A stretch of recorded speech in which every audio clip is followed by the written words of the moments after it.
I am a washed up hoops junkie, and this is my podcast. Imagine this is the blown layup of podcasts for basketball. A little cleaning up before we get started. This used to be something I used to do called the Royal City Hoops podcast, but now there is a local basketball club called Royal City Basketball, and I do not want any confusion. So for the 5 people who may have been listening to this before, that's why I did that. Quan. I got to thinking with everything going on at the beginning of the season, I've been watching a lot of the Utah Jazz, which, you wouldn't think prior to the season that would be something I was doing or looking forward to, but I have been.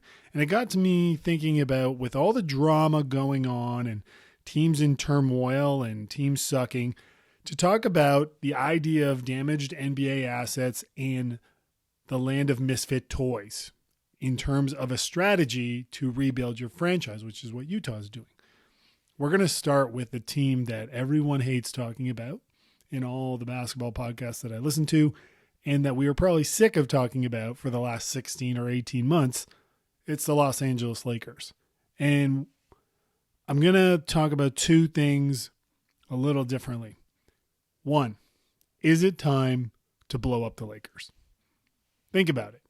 We've been complaining about Russ and the bad fit and how it doesn't work and all the inner workings of that.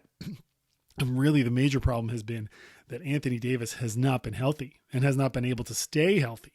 Every time he hits the ground, I think both he and people watching think, oh my God, is he going to be out another 3 months? Like, what are we doing here? What's going to happen? LeBron is currently 37 years old, still amazing, about to become the all-time leading scorer in NBA history. Does he really want to stick around? What's the path to the Lakers being good? There is none. Even if you talk about the Miles Turner and Buddy Hield trade, that doesn't put them up at the top of the Western Conference or at the top of the NBA. They just aren't that good. That move makes them better than they are now.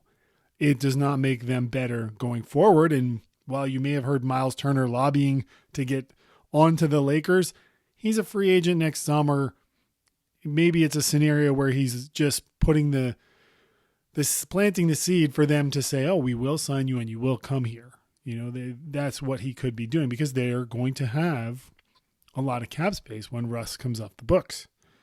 So my other point is, are the Lakers just the Knicks with better weather? Have they really showed a lot of competence? All right, they've won a championship in the bubble. Whether you think that's harder or easier or doesn't count, whatever. In the last 10 years, the Lakers have 20 more wins than the New York Knicks. In 10 years. The Knicks have 2 playoff appearances. The Lakers have 3. The only difference is that bubble championship. Otherwise, they are neck and neck.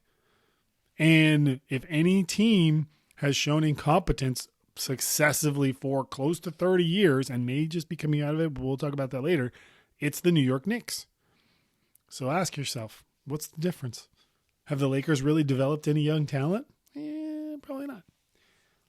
Now we're going to move from them and what they're dealing with on to Utah, which is going through the land of misfit toys. They've cobbled together a bunch of role players, NBA veterans, guys with something to prove. Colin Sexton, Lauri Markkanen, who is playing amazing. And they are fun to watch. They have Kelly Olynyk, Malik Beasley, Mike Conley, Jordan Clarkson, Jared Vanderbilt. They have a bunch of NBA pros who are playing hard and are not looking at tanking. They do not care. Now, Danny Ainge magically traded Rudy Gobert for a treasure trove of picks and assets, and he is letting those assets play their butts off so that he can then trade them for better assets going forward, especially with the Wembanyama sweepstakes happening. And there'll be a tankathon come the end of the year as teams jockey for a little bit better position or draft picks. So expect a lot of those guys who are on Utah right now to not be on Utah in a little bit. But Utah has been fun. I've watched probably 4 of their games, either in whole or in part, and they're exciting. They play hard. They shoot the ball. They take it to the hoop. They're just a lot of fun. right now. And I could see them basically winning not many games by the end of the year as teams position themselves to trade assets to become more of a title contender. Utah has some pieces that teams would like, and Danny Ainge knows it. Say what you will about a lot of those guys. They're, top 8 rotation players, and those are valuable come later in the season. Now, the next team we're going to talk about is unfortunately on the other side and is the template for what Utah is doing. That is the New Jersey Nets. Pre-KD Kyrie, so 2017 to 2019, the Nets had a super fun reclamation project. Think about their roster. Joe Harris had flamed out in Cleveland, was nobody. They had Spencer Dinwiddie. They had Karis LeVert. They had D'Angelo Russell, Trevor Booker, Jared Dudley, a whole bunch of players who were just out there having fun, and they created a culture that people were like, wow, these guys are fun, they're plucky, they're the go-get-em team, the little engine that could. They were an 8 seed, sure, but they're still a good team. Now, that attracted KD and Kyrie, and the potential when the two of them joined was sky's the limit. Well, that potential turned into a reality dumpster fire. They traded for James Harden, and that didn't work. And then they traded for Ben Simmons, and that didn't work. KD asked for a trade, wanted Nash and Marks fired. What a complete mess. Then Nash does get fired, and they're looking at Ime Udoka, who has baggage all of his own. Now, they made the right choice. They chose stability, not bringing in a new head coach, just finish out the season. There's a couple of really good head coaches out there, Ime Udoka being one of them. I don't know everything that's around the whole Boston situation. And then there's Quinn Snyder still out there, which is a very interesting coaching candidate for anyone. But they are the template for what Utah is doing, and they are showing you how it can go epically wrong. Look at the Clippers as well. If you remember, after Chris Paul was traded, that team with Lou Williams and Patrick Beverley and Tobias Harris, good team, well coached by Doc Rivers. Say what you will about Doc Rivers as a coach. They were fun. They became a good culture. And then what did they do? They landed Kyrie. They landed Kawhi. They landed Paul George. And Kawhi hasn't played a lot of games. They haven't been able to turn that building process of going from a fun team and taking those assets and bringing in really, really good players and being a championship level talent laden roster to actually getting into a deep playoff run and having a shot at a chip. Kyrie has played I keep saying Kyrie. Kawhi has, how many games has he played in the last 18, 24 months? Not a ton. Not as much as what you're paying him and what your outcome was hopeful for. Now, let's move to a team that for 3 decades was potentially in a big market, the poster child for incompetence. The last time the Knicks front office was looked at as being competent was when Dave Checketts was running it. That's in the 90s. That's Patrick Ewing, Charles Oakley. That's way back. That is the last time they were a team where you thought, oh, the Knicks know what they're doing. They did not get Donovan Mitchell this summer, and I don't think that's a bad thing. I think it's a time where the Knicks need to show stability, show that they're a good organization, that they can develop talent, not light their cap money on fire by signing the second coming of Jerome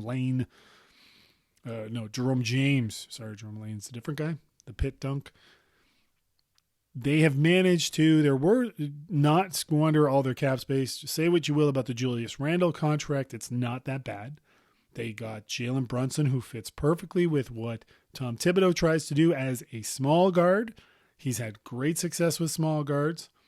They had a really under-the-radar signing with Isaiah Hartenstein, who's a good rotation player who, given Mitchell Robinson's foul propensity, will play a lot of minutes this season.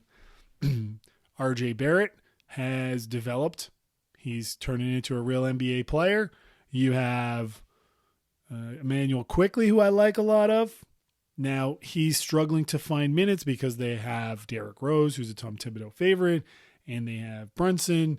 They have some players that are really, fighting for minutes. Obi Toppin's another one who, if Julius Randle wasn't there, we would be seeing a lot more of.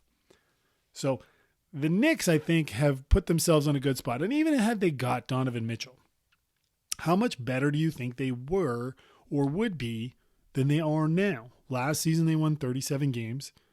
Jalen Brunson takes them, I think they win 40 games. But when I looked at it at the beginning of the season, I thought they're a playing team. They're 10th, 9th maybe. Who knows what happens with Chicago. They're not really built to go for it, but that's okay. They just have to show they're competent, they're developing players, they're making good choices. What does Donovan Mitchell take you to 44? They're not better long-term than Cleveland because I think Evan Mobley's going to be a beast and Darius Garland's a stud, and Donovan Mitchell ending up there is great for them, and I've watched a ton of them. They're super fun. Let's not get sidetracked. Let's talk about the Knicks. I think that falling through was not a bad thing. Sure, they won't be as good. They won't have a star, and stars attract stars. Well, has it worked for the Nets? Has it worked for the Clippers? Negative. A place where things are working, strangely, and I would never have guessed it, but looking at their roster and having watched a little bit more, is the Portland Trailblazers. They are on my list of League Pass teams to watch more of. But I was super impressed. I've seen parts of 2 games, probably a total of 5 quarters of them. Really impressed by how their roster is built. And if you stop and think about it, and you look at their roster, you go, why wouldn't I think these guys win more games? Anthony Simmons, whatever you want to call him, he's replaced C.J. McCollum seamlessly. He's a player. It's no joke. Yeah, he put up numbers on a crappy team last year, but he's putting those numbers up now, and he's playing well. Dame is Dame. He's a little older. When healthy, he's a stud. But their forward rotation, Jeremy Grant, Justice Winslow, who's super underrated and is having a big impact with them because he can be a playmaker and a ball handler. Josh Hart, GP3 I was going to say, Gary Payton II, who hasn't played, he's been injured. Good player, right? They have good rotation NBA players who can play at a high level, and Dame is really that stud player that can really close games out for him. And they have the other scoring with Simmons. And Jeremy Grant, let's not forget the role he played in Denver before he said, I want to be a 25-point-a-game guy. He is their third scoring option. And watching them play, they don't run a lot for him. He gets it all in the flow. It's a really, really nicely put together team. They can defend. They have Nurkic in the middle. They have enough size. They're a fun team, and I am surprised that they are doing so well, and I feel dumb that I didn't think they could win more games. What really stuck with me of the games I watched was how poised they were down the stretch. And I was trying to figure out, none of these guys have played in like monster big games. How are they this clutch? How are they coming through with these plays and seem under control at all times? Maybe it's the fact that their coach is a guy that they called Mr. Big Shot and Chauncey Billups. I think that has something to do with it. They're well coached right now. Something you probably wouldn't have said about them last year, but they didn't have Dame and a lot going on, a lot of changes. Those changes that they did over the summer have really worked out. I am a big fan of Josh Hart. I am a big fan of Justice Winslow. I think he's very underrated, more for the impact he makes on your team than what you see when you're looking at the box score. Or when you're going, oh, he can't really shoot. He's not like big. He's not super athletic. He just goes out there and helps you win. Josh Hart, the same. So I think Portland is a really under the radar team that I missed out on and that has a chance for real success for the whole season. What do you think? Who are you watching? Let me know. As always, I want to say thank you for listening. Thank you for watching and enjoy the rest of your day.